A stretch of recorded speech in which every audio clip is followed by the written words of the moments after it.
Halo semua, kembali lagi bersama saya Johan di Jurnal Trading ID. Jadi pada kesempatan video kali ini, kita akan membahas kembali untuk update dari pergerakan GBP USD dan juga Euro USD ya, teman-teman ya. Nah, di sini kalau kita lihat untuk GBP dan juga Euro USD ya, itu kita bahas dulu untuk dari si GBP gitu. Ya, GBP ini kita pakai time frame daily ya supaya kita lihat dulu nih pergerakannya gimana gitu. Yang pertama itu kalau kita lihat ini ada struktur harga turun ya, struktur harga turun kemudian dia break naik, ini jadi struktur harga naiknya dia. Nah, berarti kan kalau kita lihat di sini ya, untuk current low-nya dia ya, itu ada di sini teman-teman, current low gitu. Ini current high, current low, current high sebelumnya, current low sebelumnya. Nah, ini lowest point-nya dia gitu. Berarti ini highest point-nya dari si GBP USD. Kemudian kita lihat lagi di sini ya, berarti kan dia posisi udah reject 2 hari nih ya, Kamis dan hari Jumat gitu. Berarti ini kalau kita lihat lagi karena posisi rejection juga masih cukup kuat dia untuk turun ya di 29.14 ini ya, berarti ada support lagi nih gitu. Supportnya itu kalau kita lihat di daily itu ada di 2873 sampai 2845. Lalu support selanjutnya itu ada di 2811 sampai 27.777 gitu teman-teman. Ya berarti ini support 1, ini support 2.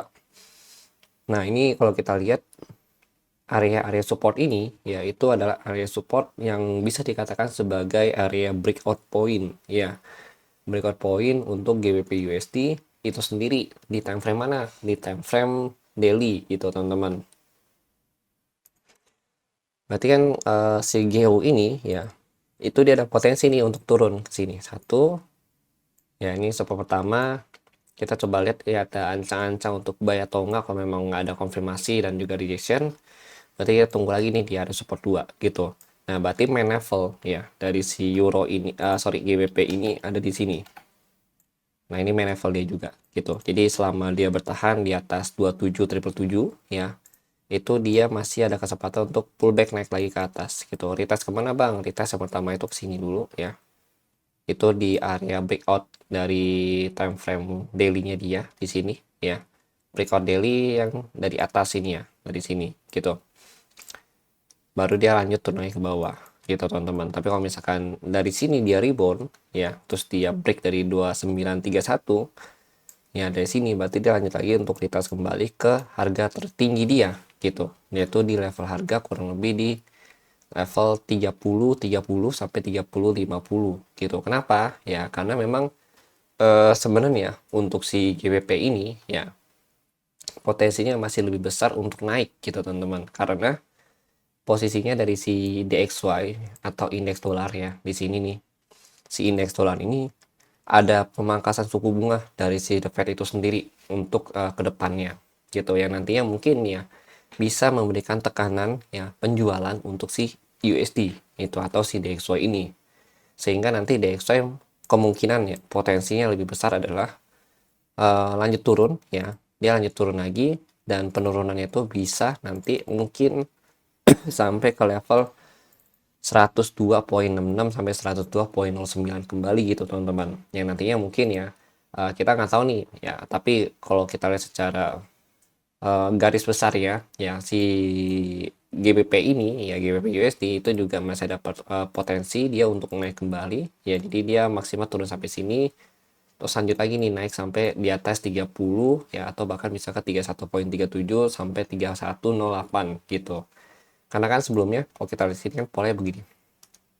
Oke, berarti kan ini height-nya dia kan. Ini higher height-nya dia. Berarti dia potensi bikin low, higher low-nya di sini gitu. Atau sorry, bukan lower height ya, tapi higher low gitu. Nah, higher low-nya di sini gitu teman-teman. Ya, potensi di sini. Baru lanjut naik lagi. Nanti berarti struktur harga itu akan tetap seperti ini gitu. Nah, kalau memang dia break dari 27 ya, 277 ya, berarti kita nggak usah tunggu di sini gitu, tapi langsung ya kita tunggu aja di sini kurang lebih nanti di level harga 2639 ya sampai 2613-an gitu. Nah Bang, berarti kita nggak boleh antri buy di sini dong.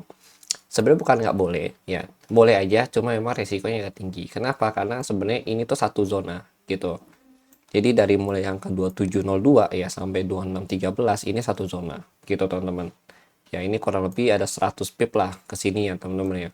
Nah maka saya bagi jadi dua zona gitu. Sebenarnya kalau kita mau kategorikan zonanya, ini zona high risk ya, ini zona low risk gitu.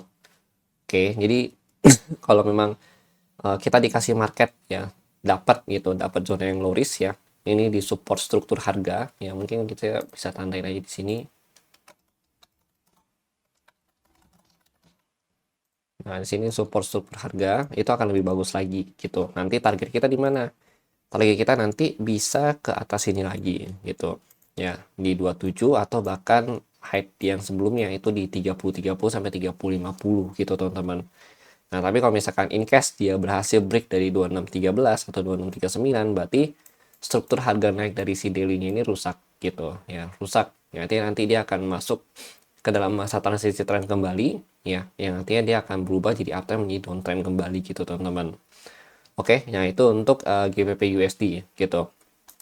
Kemudian kita lihat lagi ya untuk euro. Nah, ini untuk euro kita juga pakai time frame daily ya.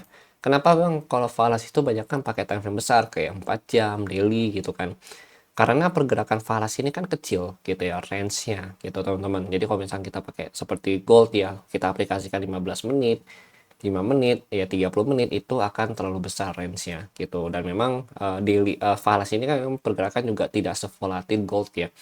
Jadi memang kalau kita main di time frame besar pun itu akan lebih bagus aja.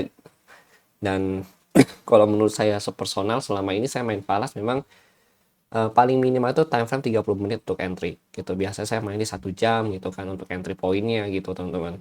Dan analisa itu di 4 jam kalau nggak daily gitu. Ya sebenarnya bisa disesuaikan juga gitu sesuai dengan metode yang kalian pakai itu bagaimana dan cara dan juga gaya trading kalian bagaimana gitu. Balik lagi ke kita sebagai trader itu keperluan kita ya di dalam market itu gimana gitu teman-teman. Oke, lanjut lagi ya. Ini kita mau bahas juga untuk euro. Jadi kalau kita lihat ya, euro USD juga sama sebenarnya polanya. Ya ini downtrend, ya ini downtrendnya dia. Kalau kita lihat sini begini, ini kan berarti dia rejection height ya. Dia bikin height point, dia turun lagi ke bawah, kemudian naik ke atas gitu. Jadi memang polanya ini height-nya dia, berarti ini jadi current low-nya dia gitu di sini. Nah, berarti kenapa nih sebut higher height yang terbaru? Ya, ini kan higher height-nya dia nih. Karena dia berhasil ya closing di atas height yang sebelumnya, closing di atas height yang ini gitu, teman-teman. Maka ini kita sebut sebagai higher height yang baru gitu. Nah, ini berarti potensinya dia sampai mana turunnya gitu. Nah, berarti ini yang warna merah ya, ini adalah area level penting yang saya tandain gitu.